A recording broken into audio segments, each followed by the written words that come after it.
Hello, this is an assessment for restoration of a Bluthner made in 1908, style 5, that's 170 centimetres long. So just have a look at it cosmetically first. Now the keys are pretty much perfect. They're slightly yellowed, as you're going to get with ivory, but if we buff them, in fact they hardly need buffing. We buff them normally so that they shine up, so that if they won't attract the dirt if you're playing. But they just need a light buffing really, and I wouldn't say that they're very yellowed, so that's good news. That's a typical logo and typical Bluthner of the age. Square legs, not turned legs of the older ones, and I can see it's got a Morley sticker on here. Pretty certain that Morley's would have restored the piano. It has been restored I would say in the 1950s, maybe slightly earlier. If you're familiar with Morley's restoration, you might be able to put me right. The casework is ebonized and definitely the worse for wear. It could be made good, but it'd be difficult to get some of these things right. We'll have a look at all the way around just to get a good assessment of it. The legs and lyre seem to be quite reasonable.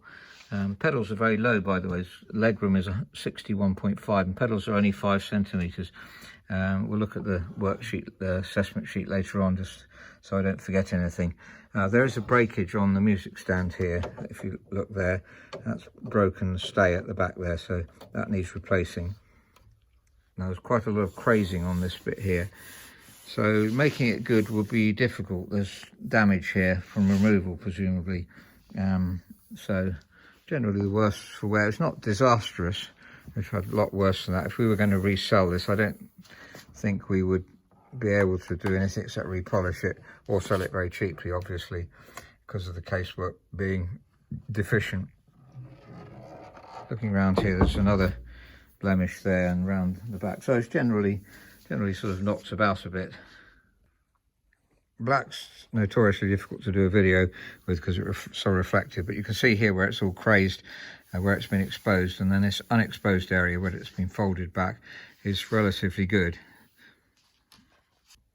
The piano has been restrung, so the tuning pins are slightly larger than they would be. The original ones are quite small, so but they are slightly on the loose side, so the piano must have dried out at some stage, causing the rest plank to dry out.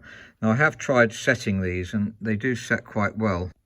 This is a rest pin setter. I've shown it a couple of times before. That's to hold the pin tight while you hit it on the head here. The idea is not to drive the pin right in, but to roughen the wood. And Bluthner's respond extremely well to that normally. So they did do one pin and it did respond very well. This is a typical problem you get with Bluthner's, where the dampers tend to go sideways. So obviously that's an easy job just to put them right there. But I'll show you something else that tends to happen. If you look at this top damper here, you can see it's right up.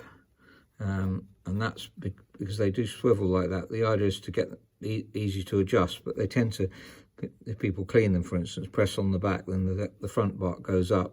And that's happened to one or two on this piano. One at the bottom, we can see a couple in the middle here. That's happened to as well. It's just a matter of straightening them out, obviously. But it's very common for Bluthners to go like that, and people don't really realise that that's happened. So it's just a matter of straightening them out, and they're dampening properly. There's some at the base here too. That's going to be an easy job to solve. Let's listen to one that's not. See that one there? Now if we straighten this up, it's still not very good, is it? It obviously needs a bit of adjustment on top of that. Let's have a try again. It's better, but I think it's touching the felt on the next one. So there's a bit of work to do on damping there. Soundboard's in very good condition. You see the lines there, well, obviously where the planks join, but the sound is carried in the opposite direction by the ribs. If you look underneath the soundboard, you'll see that. So underneath the soundboard, you see the ribs go in the opposite direction from the planks on the soundboard, and the sound is carried by the ribs. So slight cracks here, even quite large cracks, won't affect the tone at all. Cracks just mean the piano's dried out at some stage. If you're in the trade and want to comment on cracks on soundboards, please do. But restringers have told me that it's obviously cosmetic. You do, when you restring a piano, you do repair the cracks with shims, but it doesn't really affect the tone at all significantly, maybe very slightly, but do comment on that if you're a technician. It has a typically warm tone of the Bluthner of this style. You see it's quite out of tune, and that's a loose tuning pins.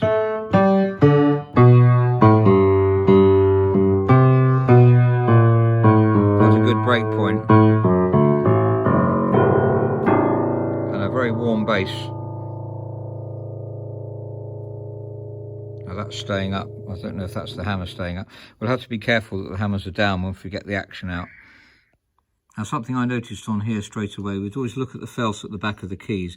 You see there's a bit missing there. It might be folded under, but here it's definitely not folded under, and that's a sign that it's probably moth under the keys. That's a clear indication of moth. So when inspecting a piano, do look at the felt behind the keys. Of course, it may be the moth has eaten everything else except that felt, so it's not a complete indicator.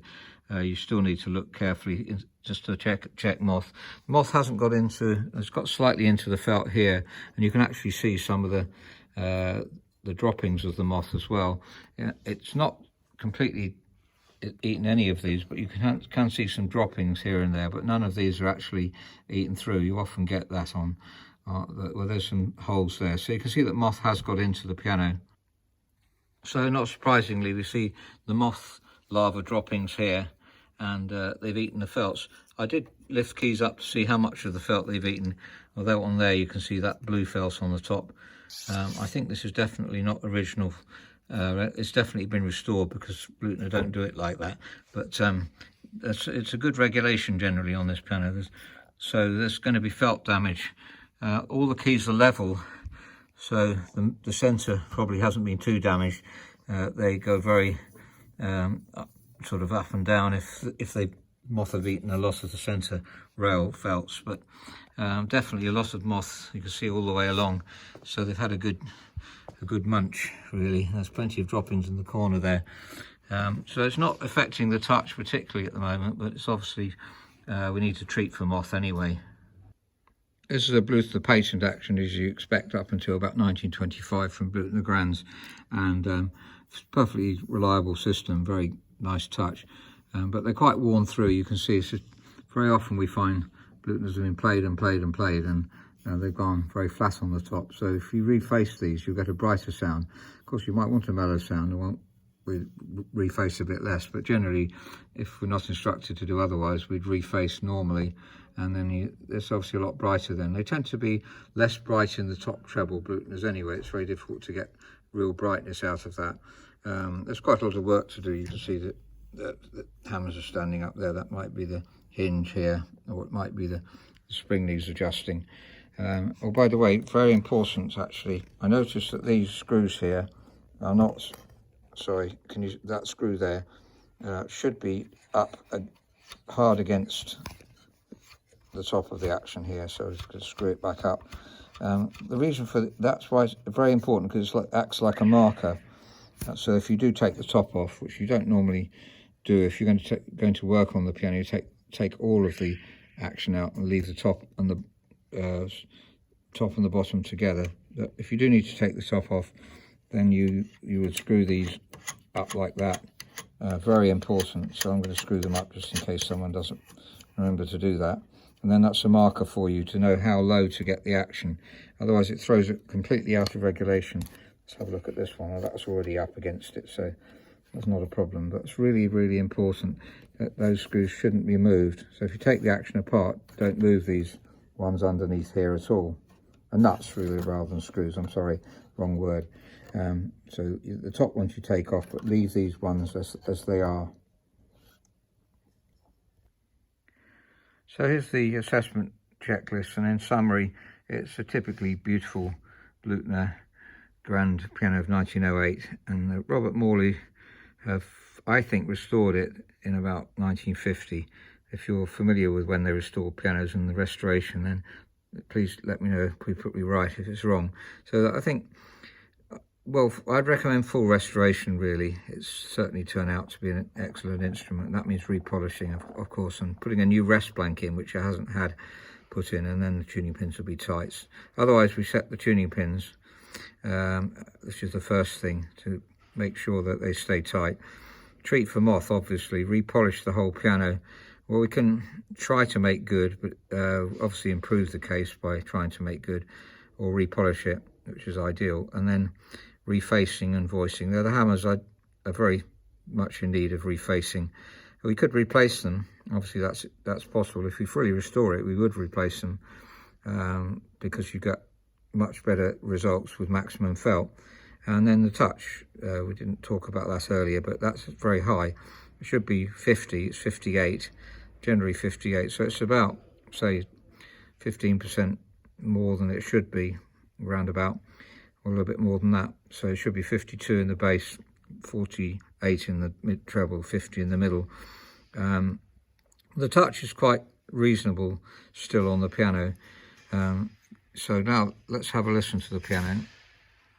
So that's a Bluthner style 5 gram piano, 170 centimeters long, made in 1908, and well, I'm going to start using superlatives if I'm not careful, because this is one of our great favourite pianos. We've just actually sold and delivered one to a well-known film composer who just can't stop saying to us how amazed he is. He's been used to a lot of electronic stuff, and obviously it doesn't compare, so he's been waxing lyrical about his piano.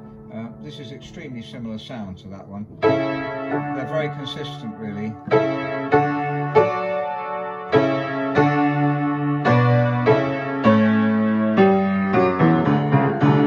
I'm sorry, it's very out of tune, but you get the idea of the sound of it. I think that's sticking against the bottom here.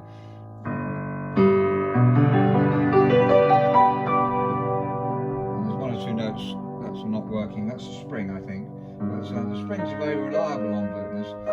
The one thing about them, obviously, this age, up to about 1925, they have patent actions. It's not so good repetition as if you're going to play your Rhapsody in Blue a lot, then you find the repetition on the individual notes. It's good enough for me, but not for a top performer perhaps. But often a lot of concert pianists also have a Bluthner because they like them so much. So I hope that's been helpful. Now, it could either be fully restored, or we could do the most important work, moth treatment of what the larvae have eaten, just to make sure really make sure the moth doesn't come back again. And then other things that need doing, refacing the hammers. Well, I've already mentioned that, so I won't go on about it again, but just to say we're delighted with these pianos. The key dip is slightly greater than normal for this piano, but it feels fine. And key dip on keyboards is 11mm very often. This is 11mm, so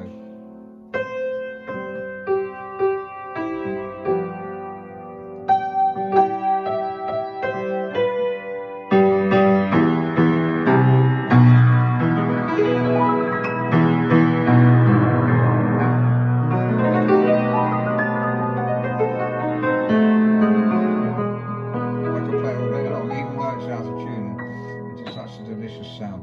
Thank you very much for listening. If you have a piano that needs restoring, a good quality piano, and you want to move it from A to B, we'll put it in our workshop on the way. This is in our storage area, as you can see. I'm very happy to give you an idea of how much it will cost to restore it.